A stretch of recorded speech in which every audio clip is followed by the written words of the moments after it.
مصیبت کی خبر ہے مولا، دور افتاد کر میری امداد کر۔ اعوذ باللہ من الشیطان الرجیم، بسم اللہ الرحمن الرحیم۔ حضرت امیر المومنین علیہ الصلوۃ والسلام کے فرامین کا سلسلہ اور اس سلسلے کا 178 نمبر فرمان آپ کی خدمت میں ہدیہ ہے۔ وقال علیہ السلام، آپ علیہ السلام نے ارشاد فرمایا، آصد الشر من صدر غیرک بقلعہ من صدرک، دوسرے کے سینے سے کینہ و شر کی جڑ اس طرح کاٹو کہ خود اپنے سینے سے اسے نکال پھینکو۔ اس جملے کے دو معنی ہو سکتے ہیں۔ ایک یہ کہ اگر تم کسی کی طرف سے دل میں کینہ رکھو گے تو وہ بھی تمہاری طرف سے کینہ رکھے گا، لہذا اپنے دل کی کدورتوں کو مٹا کر اس کے دل سے بھی کدورت کو مٹا دو، کیونکہ دل کا آئینہ ہوتا ہے۔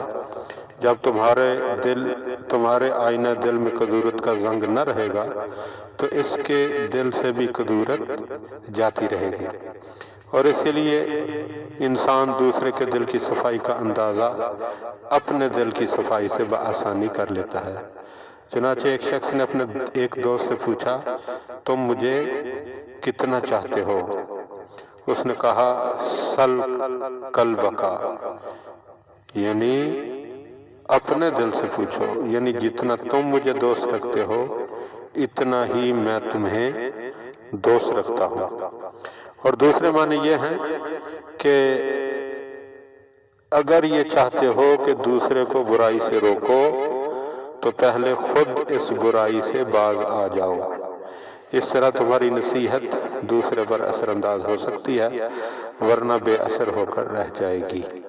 دعا ہے کہ خداوند عالم ہم ان باتوں کو سمجھنے اور ان پر عمل کرنے کی توفیق عطا فرمائے۔ اللہم صلی علی محمد و آل محمد۔ اے امام غریب، تم میرے طبیب، جلد کر دو دوا